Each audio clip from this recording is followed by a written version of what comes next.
गीता जी, जिस तरह से आप एक विधायिका हैं, आप एक हॉनेबल पर्सन हैं, लोगों की उम्मीद आपसे ये है कि आप लोगों के लिए काम करती हैं, और वहीं आप अपने अपोजिशन पे ऐसी उँगलियां उठा देती हैं कि वो ये कहते हैं कि आपने कुछ भी नहीं किया, आपके पास कोई मुद्दा नहीं है, सिर्फ और सिर्फ हमें बदनाम करने के लिए आप बैठी हुई हैं। देखिए, मुझे किसी को बदनाम करने में कोई इंटरेस्ट नहीं है। वो लोग करते हैं कुछ काम नहीं किया। उनके डेफिनेशन में खुद का विकास यानी विकास होगा, क्योंकि शहर का विकास मैंने किया है। 2000 करोड़ से ज्यादा की निधि लाके, अगर ये 516 करोड़ मैं नहीं लाई थी, तो उन्होंने तो अपने कार्यकाल में 50 फुट की भी लाइन नहीं डाली थी पानी की। तो वो जवाब दे कि आपने क्या किया पानी लाने के लिए। सिर्फ मैंने लाया, अरे पानी की पाइपलाइन तक आपने नहीं डाली, वसई विरार को पानी मिल गया, आपने अभी मिलेगा। अगर मैं वो निधि नहीं लाई होती तो आज आपको सूर्य का पानी वो भी नहीं मिलता।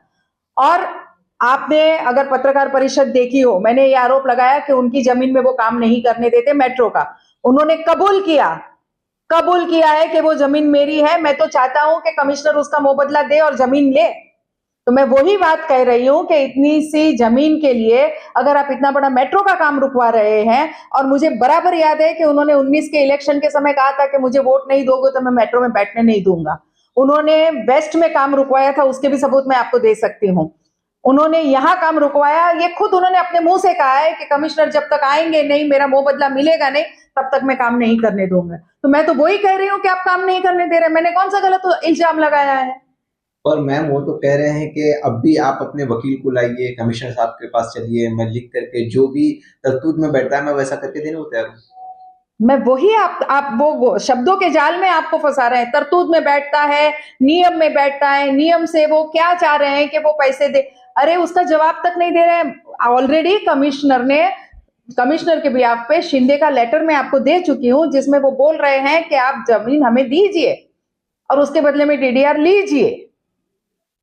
क्या नरेंद्र मेहता जी उतनी जमीन देने में सक्षम है या नहीं है? मैं तो कहती हूँ लोगों की भलाई के लिए दे देना चाहिए, बाकी की फॉर्मेलिटीज तो होती रहेगी। क्या तकलीफ थी? और अभी जब शिंदे जी ने वो पत्र लिखा है उनको, हमारे पुरुषोत्तम शिंदे ने, तब भी आके दे देते कि ठीक है ले लीजिए, मुझे टीडीआर दे दीजिए, बात वहीं खत्म हो जाती। इतनी सारी मेट्रो ने कितनी सारी जमीन भू संपादन किया है, ये भी हो जाता।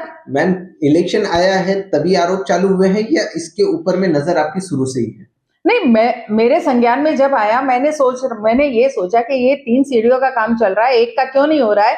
तब पता पड़ा अधिकारी ने कहा काम ही नहीं करने देते। हम 3 बार गए काम करने। वो कह रहे हैं कि आपके जो वचन है सिर्फ और सिर्फ वो वचन ही है। अब अगले 5 साल में जब आप फिर से आएंगी तो कहेंगी कि अब मैं ये 9 वचन को पूरा करूंगी। बहुत अच्छा लगा, उन्होंने कम से कम ये कबूल किया कि अगले 5 साल मैं ही आने वाली हूँ। तो आप वचन पूरा करके मैंने अपने काफी सारे वचन पूरे कर लिए हैं। अभी लास्ट आपने देखा होगा, उनको तकलीफ ये हो रही है कि अपने एक से एक वचन पूर्ति करते आ रहे हैं। लास्ट मैंने जो बाकी एक रहा था यूपी भवन का, वो भी मैंने भूमि पूजन कर दिया, और इसलिए शायद उनको बहुत ज्यादा तकलीफ हो रही है। और मैंने कहा उनकी व्याख्या विकास की क्या है? खुद का विकास, खुद का हॉस्पिटल बने, खुद का स्कूल बने, चाहे वो इलीगल हो तो वो विकास है। लेकिन मेरा विकास का अर्थ यह है कि शहर का विकास, शहर में पानी की पाइपलाइन बीच रही है, शहर में कैंसर का हॉस्पिटल आ रहा है, शहर में सीसी रोड बन रहा है, वो विकास को मैं विकास कहती हूँ। खुद के विकास को मैं विकास नहीं कहती। आने वाले अगले 5 साल की आपने क्या तैयारी की? देखिए, अगले 5 साल में शहर का विकास और करेंगे, और उसकी डिजाइन, उसका विजन बना के रखा है। हम उस बारे में भी बात करेंगे, लेकिन श्योरली 5 साल में इस शहर का जो अभी विकास हुआ है उससे डबल होगा।